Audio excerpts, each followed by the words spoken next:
नमस्कार, ये आकाशवाणी शिमला है। अब आप प्रभा शर्मा से कोविड-19 पर विशेष समाचार सुनिए। देश के कई हिस्सों में कोविड का संक्रमण तेजी से बढ़ रहा है। हम अपने श्रोताओं से सतर्क रहने और 15 से 18 वर्ष के बच्चों सहित अन्य लोगों को टीका लगवाने में मदद करने की अपील करते हैं।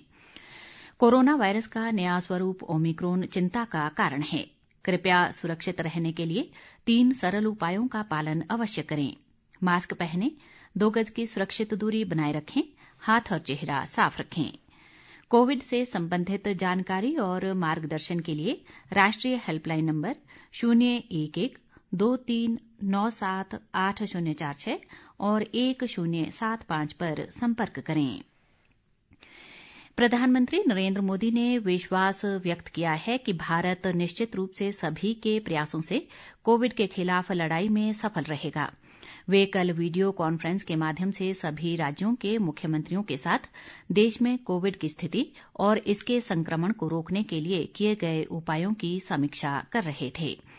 नरेंद्र मोदी ने कहा कि भारत पिछले 100 साल में आई सबसे बड़ी महामारी के साथ लगातार तीसरे वर्ष जूझ रहा है।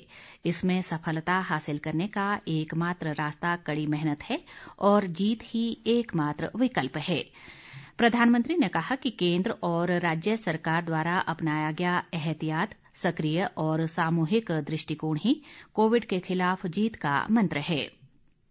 उन्होंने कहा कि ओमिक्रॉन वेरिएंट पिछले वेरिएंट की तुलना में कई गुना तेज गति से लोगों को संक्रमित कर रहा है। उन्होंने लोगों से सतर्क और सावधान रहने को कहा।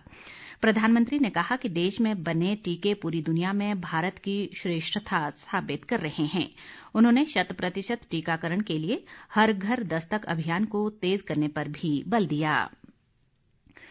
मुख्यमंत्री जयराम ठाकुर ने होम आइसोलेशन के लिए प्रभावी तंत्र विकसित करने पर बल देते हुए कहा है कि राज्य में अधिकांश कोरोना संक्रमित लोग होम आइसोलेशन में रह रहे हैं। उन्होंने कल वरिष्ठ अधिकारियों के साथ वीडियो कॉन्फ्रेंसिंग के माध्यम से एक बैठक की। जयराम ठाकुर ने कहा कि राज्य में कोविड-19 संक्रमण के मामलों में तीव्र वृद्धि चिंता का विषय है, लेकिन प्रदेश सरकार किसी भी विपदा से निपटने के लिए पूरी तरह तैयार है। मुख्यमंत्री ने कहा कि राज्य में 11,500 बिस्तर क्षमता उपलब्ध है, जिसे 17,000 तक बढ़ाया जा सकता है। इसके अलावा 2,374 ऑक्सीजन युक्त समर्पित बिस्तर, 8,765 कोविड समर्पित बिस्तर, 237 आईसीयू बिस्तर और 1,014 वेंटिलेटर उपलब्ध हैं।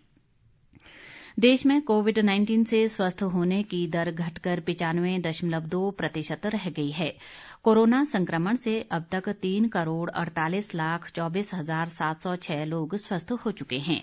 मौजूदा समय में देश में कोरोना के सक्रिय मरीजों की संख्या बढ़कर 12,72,073 हो गई है। प्रदेश में कोरोना संक्रमण के मामलों में लगातार वृद्धि जारी है। राज्य में कल कोरोना के 1,773 नए मामलों की पुष्टि हुई है, जबकि 534 लोगों ने इस महामारी से जंग जीती है। प्रदेश में कोरोना संक्रमण के सक्रिय मामलों की संख्या बढ़कर 8,115 तक पहुंच गई है। राज्य में अब तक 2,38,355 लोगों में कोरोना संक्रमण की पुष्टि हुई है, जिनमें से 2,26,334 लोग स्वस्थ भी हुए हैं। प्रदेश में इस महामारी से अब तक 3,871 लोगों की मृत्यु हो चुकी है। केंद्रीय स्वास्थ्य मंत्री डॉक्टर मनसुख मांडविया ने कहा है कि 1 वर्ष से भी कम समय में 155 करोड़ 28 लाख से अधिक कोविड टीके लगाकर भारत ने नए साल में नई उपलब्धि हासिल की है।